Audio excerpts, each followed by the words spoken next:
Welcome to Democracy Now!, democracynow.org, The War and Peace Report. I'm Amy Goodman. A powerful 7.5 magnitude earthquake has struck northern Afghanistan, with tremors felt as far away as Pakistan and northern India. Scores of people are reported dead, with the toll expected to rise. AFP reports at least 52 people have been killed in Pakistan alone. The Associated Press reports at least 12 students at a girls' school in Afghanistan were killed in a stampede attempting to flee their shaking building. Aid groups are warning the damage could disproportionately impact people already displaced by violence in Afghanistan. In 2005, a 7.6 magnitude earthquake in the region killed more than 75,000 people. Leaders from the European Union and the Balkans have agreed to a plan to address the wave of refugees attempting to reach Germany and other European countries before winter. The plan ramps up efforts to register the refugees and makes room for 100,000 people in reception centers in Greece and other countries. Nearly 250,000 refugees, many fleeing violence in Syria, Iraq, and Afghanistan, have crossed through the Balkans since mid-September. Violence is continuing in Israel and the occupied territories. Earlier today, Israeli forces shot and killed a teenage Palestinian accused of stabbing an Israeli in Hebron. A day earlier, Israeli border police shot and killed a 17-year-old girl at a border checkpoint. Police said the girl approached officers with a knife, but a witness told CNN the accused assailant was a terrified schoolgirl who raised her arms, saying, "I don't have a knife." Close to 60 Palestinians have now been killed by Israeli security forces this month, about 30 of whom were accused of attacking Israelis. 10 Israelis have been killed in Palestinian attacks. Meanwhile, video has gone viral of a masked Israeli settler armed with a knife attacking the co-founder of the group Rabbis for Human Rights, Rabbi Arik Asherman. We'll speak with Rabbi Asherman later in the broadcast in Jerusalem.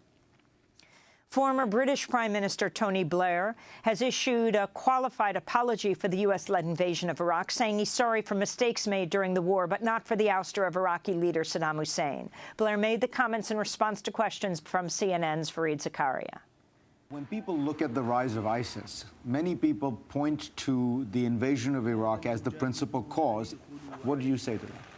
I think there are elements of truth in that, but I think we've, again, got to be extremely careful, otherwise we'll misunderstand what's going on in Iraq and in Syria today. Of course, you can't say that those of us who removed Saddam in 2003 bear no responsibility for the situation in 2015. The remnants of Hurricane Patricia have moved east after drenching parts of Texas with more than a foot of rain. The strongest hurricane ever recorded. Patricia made landfall Friday evening on Mexico's Pacific coast, uprooting trees and power lines and setting off mudslides with winds of 165 miles per hour. But the damage was blunted by mountainous terrain, and Patricia was quickly downgraded. Despite fears of mass casualties, there have been no confirmed fatalities from the storm in Mexico. Scientists have warned stronger hurricanes like Patricia will result from climate change. The storm came as climate negotiators in Bonn, Germany, wrapped up preliminary climate talks ahead of an upcoming summit in Paris November 30th.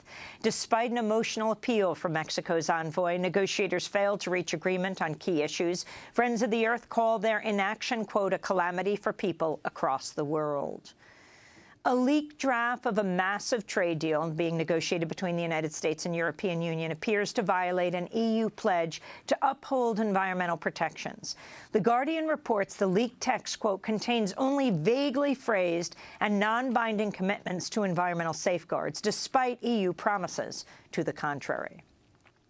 Indonesian President Joko Widodo is meeting with President Obama at the White House today. Indonesia is currently deciding whether to join the massive Trans-Pacific Partnership Trade Deal, or TPP. Human rights groups are urging Obama to address human rights abuses in Indonesia, including reports of prisoner torture. In Guatemala, Jimmy Morales, a right-leaning former television comedian with no government experience, has won the presidency after less than half of eligible voters cast ballots. Guatemala is reeling from a corruption scandal which landed former President Otto Pérez Molina in jail.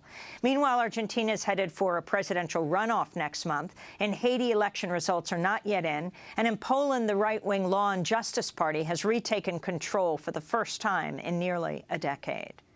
In a major turnaround on education, President Obama's called for steps to curb reliance on standardized testing, including ensuring students spend no more than 2% of classroom instructional time on standardized tests. The Obama administration also acknowledged its own role in advancing the overemphasis on testing. This comes after boycotts of standardized tests across the country from Seattle to New York. A New York Times investigation has found police in Greensboro, North Carolina, pull over African-American drivers for traffic violations at a disproportionate rate and search black drivers or their cars more than twice as often as white drivers. Across 4 states that track searches made with the driver's consent, officers were more likely to search African-American drivers but less likely to find contraband than if the driver was white. New Jersey Governor and Republican presidential candidate Christie has accused President Obama of advocating lawlessness for voicing support for the Black Lives Matter movement. Christie made the comments in an interview on CBS's Face the Nation. The problem is this. There's lawlessness in this country. The president encourages this lawlessness. He encourages it. Encourages it how? Well, by his own rhetoric. He does not support the police. He doesn't back up the police. He justifies Black Lives Matter. I mean, but Black Lives Matter shouldn't be justified at all? Listen, I don't believe that movement should be justified when they're calling for the murder of police officers. No. Presidential candidate Governor Christie's remarks came after FBI Director James Comey said added scrutiny and criticism of police officers amidst protests over police brutality may have fueled an increase in violent crime because officers are less aggressive. On Saturday, as thousands rallied in New York City against police brutality, I asked Professor Cornel West to respond to the FBI director's remarks. He has no empirical data whatsoever. I think he's lying, and it's part of the backlash of our resistance. Thank God the spirit of Ferguson is still strong. And in the name of all of those, the Tories and the Deaf Poles and others, we can keep this movement strong and intense, and you can see it among our wonderful folk here. The leader of the New York Police Department's union has called for a boycott of director Quentin Tarantino's films after Tarantino participated in the Rise Up October protests here in New York on Saturday.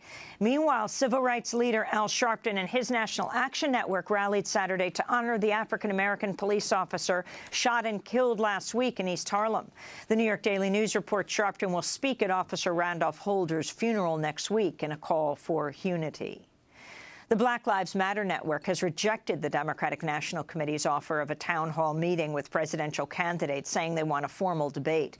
About 25,000 people have signed a petition calling on the DNC to allow more debates ahead of the election, including one dedicated to the theme of Black Lives Matter. Republican presidential candidate Dr. Ben Carson has said abortion should be illegal in all cases, including rape and incest. Carson, who's now leading in the key caucus state of Iowa over frontrunner Donald Trump, made the remarks on NBC's Meet the Press in response to a question from Chuck Todd. What if somebody has an unwanted pregnancy? Should they have the right to terminate it? No. Think about this. During slavery, and I know that's one of those words you're not supposed to say, but I'm saying it. During slavery, a lot of the slave owners thought that they had the right to do whatever they wanted to that slave, anything that they chose to do. And, you know, what if the abolitionist had said, you know, I don't believe in slavery. I think it's wrong. But you guys do whatever you want to do. Where would we be? In other news from the campaign trail, Democratic candidate and former Rhode Island Governor Lincoln Chafee has dropped out of the race. Chafee was polling at less than 1%. And here in New York City, protesters gathered outside the Dominican consulate Friday to show support for Pulitzer Prize-winning Dominican-born author Junot Diaz. Last week, the Dominican consul in New York called Diaz anti-Dominican and stripped him of his 2009 Order of Merit Award for protesting the Dominican government's moves to deport hundreds of thousands of people of Haitian descent. Diaz lobbied against the deportations in Washington, D.C. last week alongside Haitian-American writer Edwidge Danticat. And those are some of the headlines. This is Democracy Now!, democracynow.org, The War and Peace Report. I'm Amy Goodman.